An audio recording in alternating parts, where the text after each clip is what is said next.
शिव गुरु के चरणों प्रणाम करती हूँ। मैया पार्वती के चरणों प्रणाम करती हूँ, मेरा प्रणाम स्वीकार हो। साहेब भैया के चरणों प्रणाम करती हूँ, नीलम दीदी के चरणों प्रणाम करती हूँ, मेरा प्रणाम स्वीकार हो। सभी गुरु बहन गुरु भाइयों को प्रणाम करती हूँ, मेरा प्रणाम स्वीकार हो। सभी के लिए प्रणाम करती हूँ, मेरा प्रणाम स्वीकार हो। आइए आप सबका कमलेश भक्ति चैनल पर स्वागत है। मैं आपको एक चर्चा सुनाने जा रही हूँ,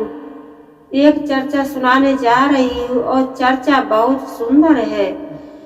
और आप मेरे वीडियो को लाइक शेयर कमेंट कीजिए, और आप नए हो तो सब्सक्राइब भी कीजिए। और हम इंस्टाग्राम पर भी है, इंस्टाग्राम पर देखिए और फॉलो कीजिए।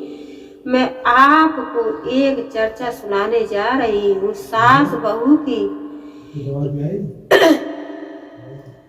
एक गांव था, तो उस गांव में और सास बहू रहती थी। तो सास सीधी थी और बहू थी, बहू बहुत तेज थी। तो एक ही उनके पास जो बुढ़िया माता थी, उनके पास एक ही पुत्र था और एक ही बहू थी। वो भी बहू इतनी तेज थी कि उनकी जरा सी भी इज्जत नहीं करती थी। क्या करती थी कि उनके लिए जूठन खाने के लिए देती थी,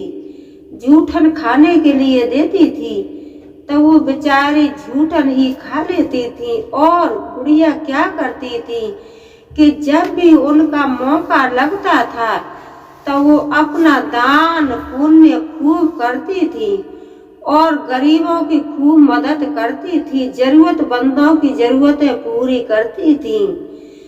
तो क्या हुआ कि समय के अनुसार उनकी उम्र जैसे ढलती गई, उसी तरीके से और बहू बहुत तेज थी।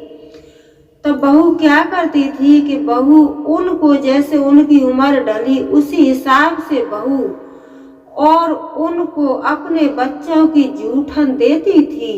और बेटा आता था तो बेटा कहता था कि मम्मी आपने खाना खाया, तो वो अपने बेटा से झूठ बोलती थी कि हाँ बेटा मैंने तो खाना खा लिया, मेरी बहू बहुत अच्छी है और मुझे सबसे पहले खाना बना करके मेरे पास ही देती है। लेकिन जो सास थी वो बहुत डरती थी और सोचती थी कि मेरा अकेला बेटा है, अकेली बहू है, मैं इनको क्या टेंशन दूं, क्या बोलूं बेटा से। नहीं बोलती थी, वो सारा कुछ अपना बर्दाश्त करके रहती थी। तो समय के अनुसार धीरे धीरे और जो सास थी वो आंखों से अंधी हो गई, ऐसी अंधी हो गई उसको बेचारी को कुछ दिखाई नहीं देता था, कुछ भी नहीं दिखाई देता था।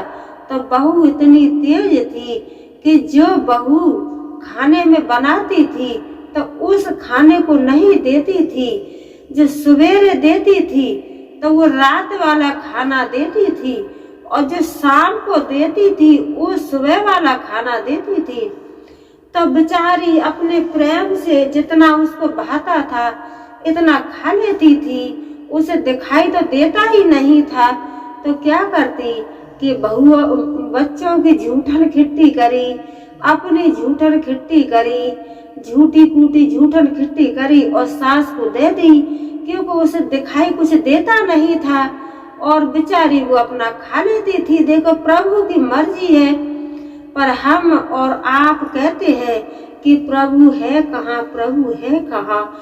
लेकिन प्रभु तो कण कण में बसे हुए हैं। तो प्रभु तो ये सारा दृश्य देखते रहते थे, सारा दृश्य देख ही रहे थे कि इसकी सास अंधी है, तो ये अंधी सास के साथ में कैसा बर्ताव कर रही है। ऐसे ही समय चलता रहा। तो समय के अनुसार क्या हुआ कि एक दिन बच्चे लोग जैसे खाए थे सब्जी और खा करके कहीं ऐसी जगह पे कटोरी रख दिए कि उसको साफ करना भूल गई तो उस कटोरी में जो सब्जी रखी थी वो तो एकदम सड़ गई, बहुत तेज बदबू देने लगी, बहुत बदबू देने लगी खराब। तो क्या हुआ कि बुढ़िया को और बहू ने वही सब्जी रख करके दे दी।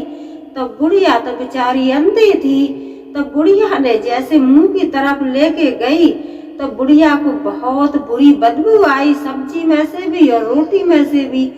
तो बुढ़िया खाई नहीं और बुढ़िया ने और रोटी और सब्जी अपनी चुरा करके रख ली। और बेटा आता था तो बेटा तभी कहता था, मम्मी खाना खा लिया, मम्मी आपने खाना खाया? तो वो बोलती रहती थी, हाँ बेटा मैंने खाना खा लिया। बेटा मेरी बहू बहुत अच्छी है, तुम्हारी बहू जो खाना बनता है सबसे पहले मेरे ही पास थाली परोस करके लाती है। लेकिन ऐसा कुछ नहीं था, अकेला बेटा था, इसीलिए वो बात को साधती रहती थी, लड़ाई न हो झगड़ा न हो। तो एक दिन जो बुढ़िया ने रोटी रखी थी तो शाम को बेटा आया और बेटा कहने लगा प्यार से कि मम्मी आपने खाना खाया? तो बुढ़िया ने दिखा दिया कि बेटा आज तो तुम्हारी बहू ने और ऐसा हमको खाना दिया है, देखो ये किस चीज की सब्जी है और किस चीज की रोटी है, किस चीज की सब्जी है और किस चीज की रोटी है। यही बुढ़िया को दे दिया। तो क्या हुआ कि जब बुढ़ा उसने लड़के ने देखी सब्जी देखी तो उसको लड़के को बहुत गुस्सा आया और अपनी पत्नी को मारने लगा और कहने लगा कि तू हमारी माँ अंधी हो गई है, तो तू हमारी माँ के साथ इतना गलत व्यवहार कर रही है और हमारी माँ है, इसकी कोख में हमने 9 महीना पैर पसारे हैं और इसकी कोख से हमने जन्म लिया है और आज मेरी माँ अंधी है, तो तू मेरी अंधी माँ के साथ में ऐसा गलत व्यवहार कर रही है। तो बहू को मारा, मारते मारते और बहू की दम निकाल दी। तो बहू के माय के घर फोन कर दिया तो माय के घर से और उसके बहू के माता पिता और भाई भौजाई आए। तो कहने लगे कि आपने हमारी बेटी क्यों मारी, आपने हमारी बहन क्यों मारी?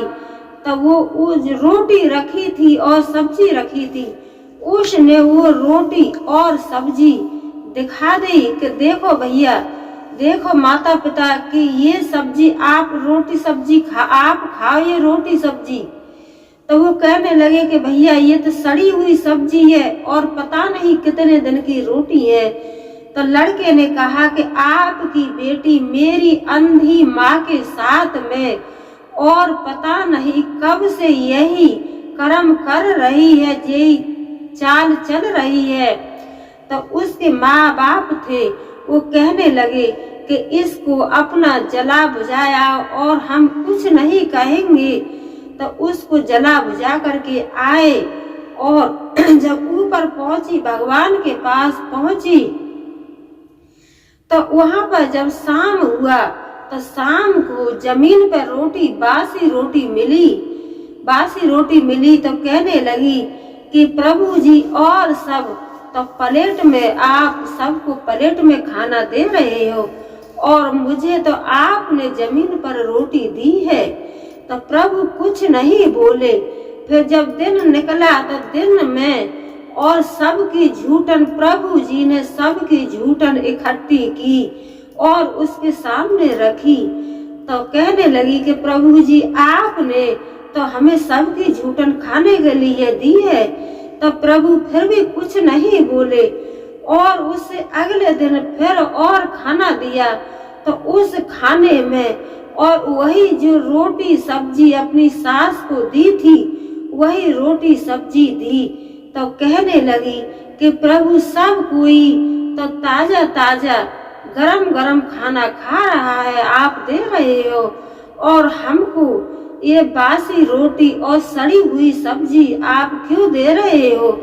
तो जब ही प्रभु जी कहने लगे कि तेरी सास थी वो अंधी हो गई बेचारी, तो तू अंधी को कभी जमीन में रोटी रख देती थी और कभी सुबह की रोटी शाम देती थी और शाम की रोटी सुबह देती थी।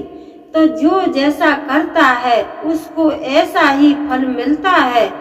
और तूने अपनी सास को कभी भी टाइम से नहीं खाना दिया। तू हर समय बुढ़िया को सुबह की शाम को देना और शाम की सुबह देना और जूठन देना। और एक दिन तो तूने क्या किया कि 2-4 दिन की रोटी रखी और 2-4 दिन की सब्जी रखी, वही तूने अपनी सास को दी। तो वही ये रखी है, इसको अब तू खा के देख कि तेरे को ये कैसी है, खा करके देख। तो कहते हैं कि देखो, जो यह जमीन पर हम और आप पुण्य पाप करते हैं तो वहां पर हमें एक एक पुण्य का हिसाब देना है और एक एक पाप का हिसाब देना है, एक एक कर्म का भी हिसाब देना है और धर्म का भी हिसाब देना है। और हमें सब कुछ वहां पर जा करके प्रभु जी हमसे हर एक चीज का जवाब पूछेंगे और हर एक चीज का सवाल पूछेंगे, तो हमें हर एक चीज का जवाब देना होगा। तो कहते हैं भैया कि जो देखो यहाँ पर और अपना दान करता है, भूखे को खिलाता है, प्यासे को पिलाता है और गरीब दुखियों की मदद करता है, मददगारों की मदद करता है, तो उसके लिए जहाँ आप यहाँ पे करोगे तो वही आपको बदले में वही चीज मिलेगी। अगर आप यहाँ पर ये सब नहीं करेंगे तो आपको वहाँ पे कुछ मिलने वाला नहीं है। कहते हैं कि जो आप यहाँ करोगे ऐसा ही आपको ऊपर जाने के बाद और मिलता है। इसीलिए थोड़ा बहुत दान करना चाहिए और अपना मदददारों की मदद करना चाहिए, दान करना चाहिए, भूखे को खिलाना चाहिए, सबको करना चाहिए। और बुढ़िया उसकी सास के लिए कोई चीज की कमी नहीं रही। तो मैं तो यही कहती हूँ कि सब कोई अगर 100 रुपए कमाते हो तो उसमें से 5 रुपए जरूर दान करना चाहिए। हमारे और आपके साथ कुछ नहीं जाएगा, जो हम दान करेंगे वही जाएगा, वही जाएगा, जो हम दान करेंगे वही। आप मेरे चैनल को लाइक, शेयर, कमेंट, सब्सक्राइब कीजिए और लास्ट में हर हर बोले ओम नमः शिवाय जरूर बोलिए। बोलो मैया पार्वती की जय, बोलो शंकर भगवान की जय, बोलो सच्चे दरबार की जय, हर हर बोले।